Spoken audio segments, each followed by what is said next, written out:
본 스토리는 실제 사건 유영철 연쇄살인 사건을 모티브로 재구성되었으며 등장인물 및 지명 등은 모두 가상으로 창작되었습니다. 2000XX 가을의 끝자락. 서울은 화려한 네온사인과 거대한 빌딩숲 아래로 숨가쁘게 움직였다. 이 도시의 밤은 늘 불야성을 이루며 사람들은 바쁜 일상을 마친 후 잠시의 여유나 활락을 쫓았다. 그러나 그 활기찬 도시의 심장부 어딘가에서 이름 모를 그림자가 기분 나쁜 파동처럼 퍼져나가고 있었다. 도시가 삼켜버린 사람들의 비명과 침묵이 뒤섞인 불길한 기운이 가을밤의 스산한 바람을 타고 시민들의 귓가를 간지렸다. 처음에는 별것 아닌 것처럼 여겨졌다. 신문한 귀퉁이를 장식하는 미혼 여성 단순 가출, 연락 두절 따위의 작은 기사들. 하지만 어느 순간부터 그 가출은 실종이 되었고 실종은 섬뜩한 연쇄라는 접두어를 달기 시작했다. 주간지에서는 익명 제보를 빌미로 비오는 날 나타나는 연쇄 실종범이라거나 붉은 망치를 든 악마 같은 자극적인 제목으로 사람들의 공포심을 자극했다. 온라인 커뮤니티는 진실과 가짜뉴스가 뒤섞여 아수라장이었다. 누가 믿을 만한지 무엇이 진짜 위협인지 알 수 없는 혼돈 속에서 사람들은 서로의 얼굴을 의심스러운 눈빛으로 바라보기 시작했다. 용산경찰서 강력 1팀 베테랑 이반장의 책상 위에는 이제 단순 실종으로는 치부할 수 없는 수십 장의 자료들이 쌓여 있었다. 젊은 여성들의 사진과 사라진 날짜, 그리고 제자리 걸음만 하고 있는 수사 보고서. 이건 뭔가 분명히 있어. 이 반장은 담배 연기를 길게 내뿜으며 중얼거렸다. 그의 눈은 피로로 붉게 충혈되어 있었지만 날카로운 직감은 쉬지 않고 번득이고 있었다. 도시는 서서히 보이지 않는 사냥꾼의 그림자에 잠식당하고 있었다. 김도윤. 그의 삶은 존재의 시작부터 철저하게 파괴되고 오염되어 있었다. 1970년대 말 가난한 시골 마을에서 태어난 그는 부모님의 결혼이라는 울타리조차 온전히 누리지 못했다. 혼외자라는 낙인과 함께 탯줄이 채 마르기도 전에 서울의 삭막한 달동네 반지하 방에 버려지듯 살게 되었다. 아버지는 도윤의 존재를 끔찍이도 싫어했고 도박과 술에 절어 사는 것이 일상이었다. 어머니는 무기력한 침묵 속에서 남편의 폭력을 감당하다 결국 정신을 놓아버렸다. 도윤에게 어린 시절의 집이란 밤마다 들려오는 부모의 비명과 비난, 그리고 쇠파이프가 벽에 부딪히는 둔탁한 소리가 가득한 지옥 그 자체였다. 8살, 초등학교 입학식 날. 다른 아이들이 새 옷을 입고 부모님 손을 잡고 왔을 때 도윤은 낡고 해진 운동화와 엄마가 입던 칙칙한 옷을 입고 혼자 운동장 한 구석에 서 있었다. 아이들은 그를 이상한 눈으로 쳐다봤고 선생님조차 애써 외면했다. 그의 유일한 친구는 동네 길고양이뿐이었다. 고양이는 도윤이 주는 밥을 먹고 도망가지 않았으니까. 초등학교 3학년 때부터 시작된 따돌림은 중학교, 고등학교 내내 이어졌다. 냄새 난다, 거지 새끼, 애비 없는 새끼라는 욕설은 그의 이름보다 더 자주 불렸다. 낡은 교복과 지저분한 머리, 늘 어딘가 주눅 들어있는 어깨는 아이들의 손쉬운 표적이었다. 체육 시간에는 늘 마지막으로 선택되거나 아예 선택조차 받지 못했다.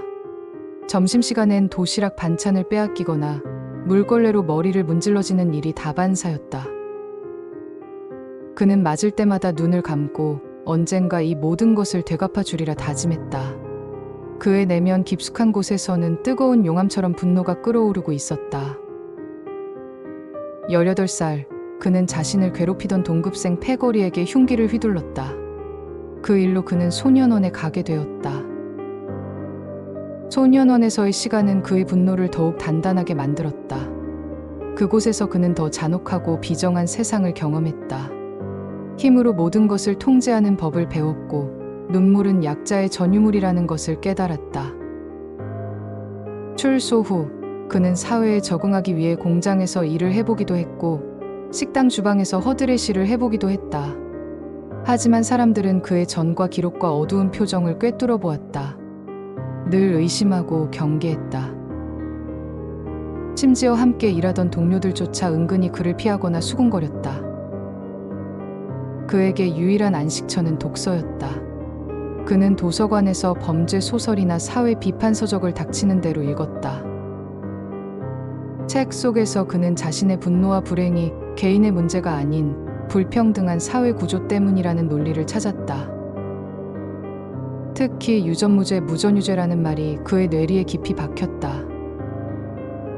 그는 스스로를 피해자로 규정하고 세상의 부조리에 대한 복수를 정당화하기 시작했다. 그리고 언젠가 자신이 겪었던 고통을 세상에 되갚아 주리라 복수를 꿈꾸며 조용히 때를 기다렸다. 그의 눈빛은 점차 깊은 어둠으로 물들어가고 있었다. 2000XX년 7월에 숨막히는 열대야가 기승을 부리던 밤, 고급 주택들이 밀집해 있는 강남구 신사동의 한 호화로운 주택가에서 끔찍한 비명과 함께 그의 사냥이 시작되었다. 다음 날 아침 60대 사업가 박경태 씨 부부가 자택에서 무참히 살해당한 채 발견되었다. 현장은 폭풍이 핥히고 간든 난장판이었다. 거실 가구들은 부서져 있었고 벽에는 붉은 혈흔이 낭자했다. 부부의 머리는 둔기로 수십 차례 가격당해 형체를 알아보기 힘들 정도였다.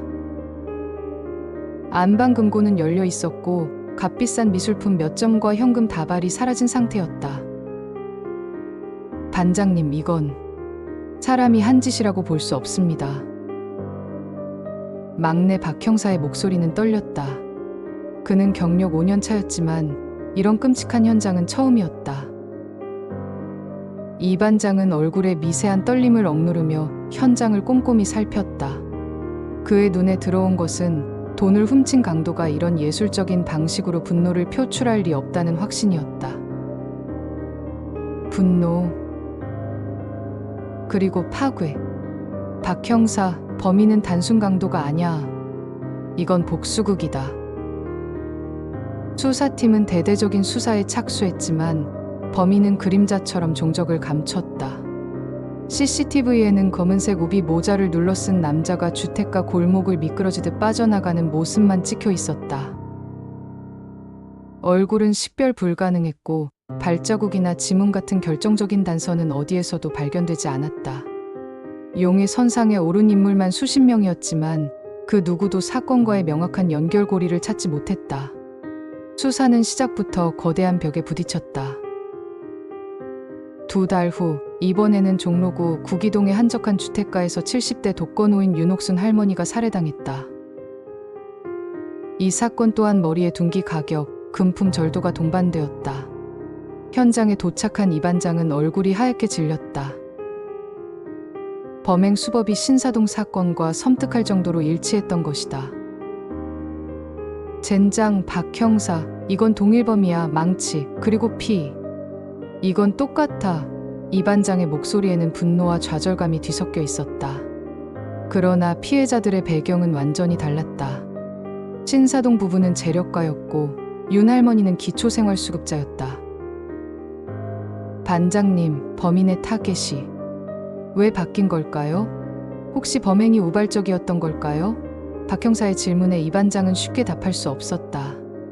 범행의 동기와 대상, 그리고 사라진 범인의 실체가 모두 미궁 속에 빠져 있었다.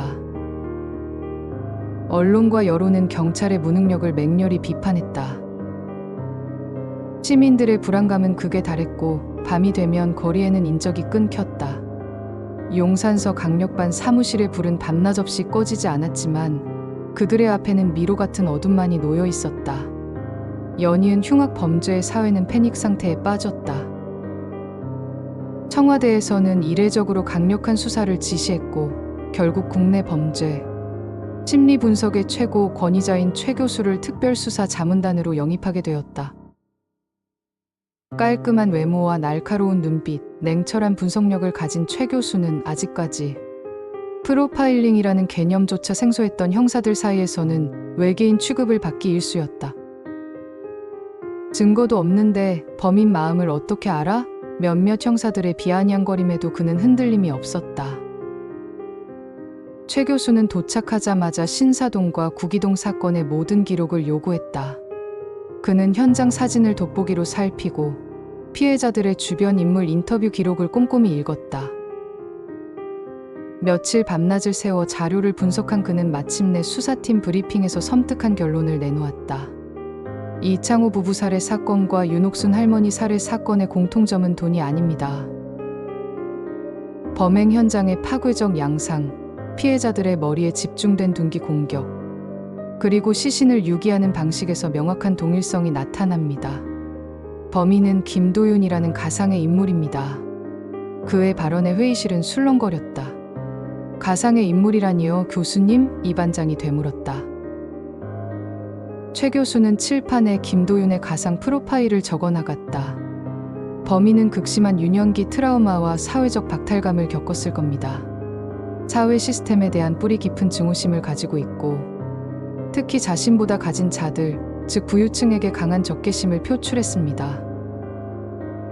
그러다 그의 범죄가 겉으로 드러나지 않고 성공하자 그는 자신의 폭력을 합리화하며 범행 대상을 넓혔습니다.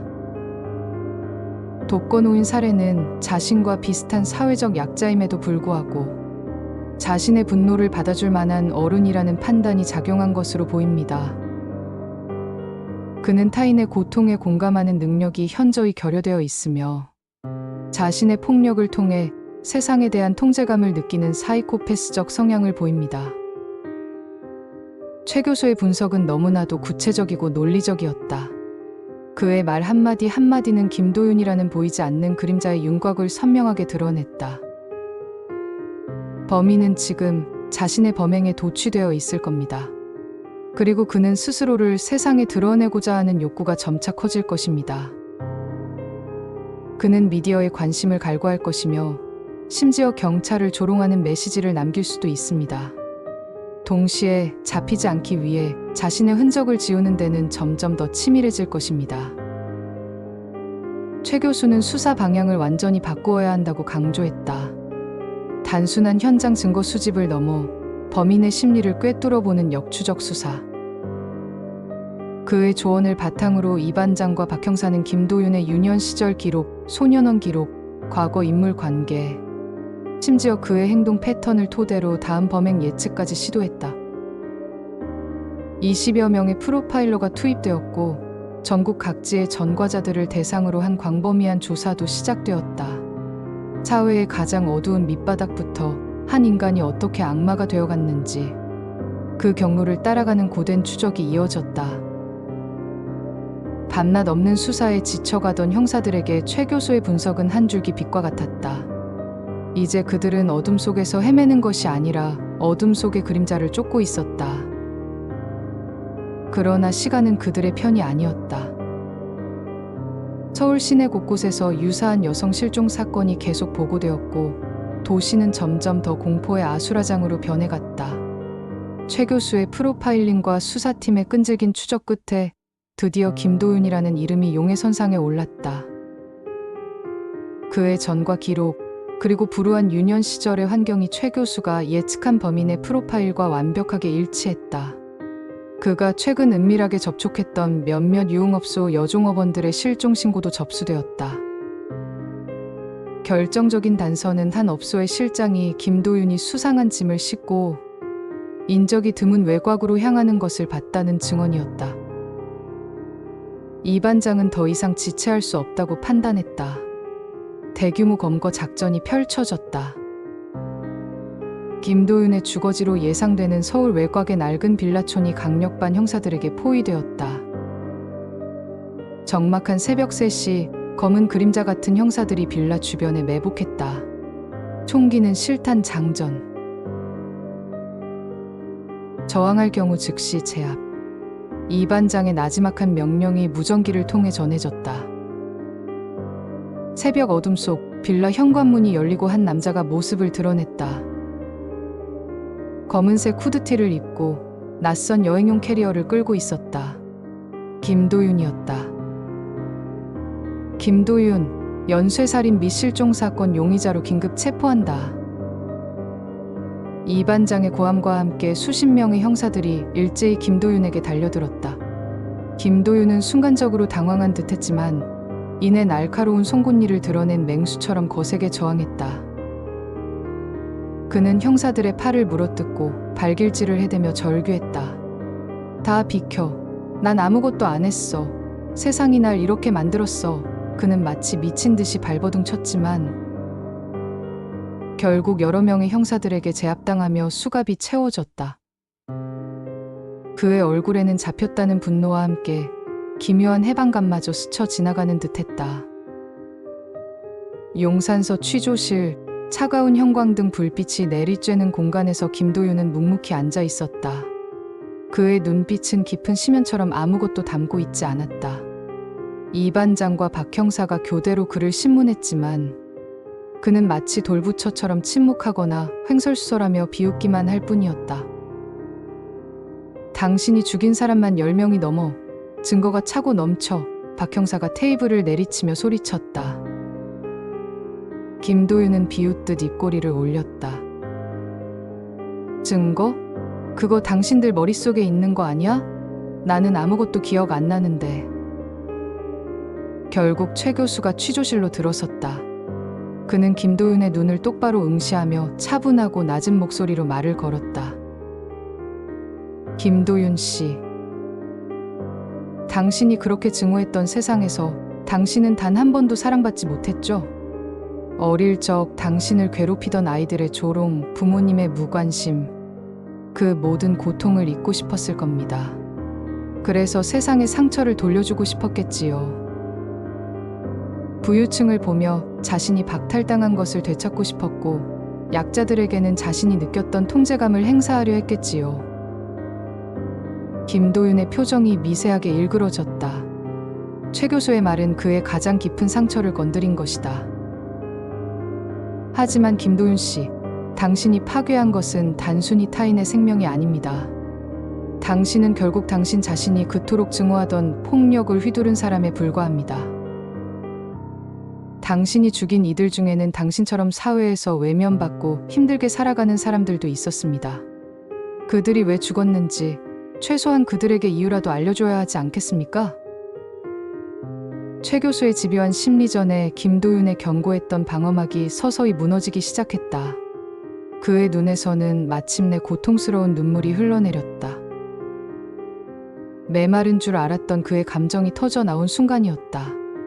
흐느끼는 소리와 함께 그의 입에서는 믿기 힘든 고백이 쏟아져 나왔다.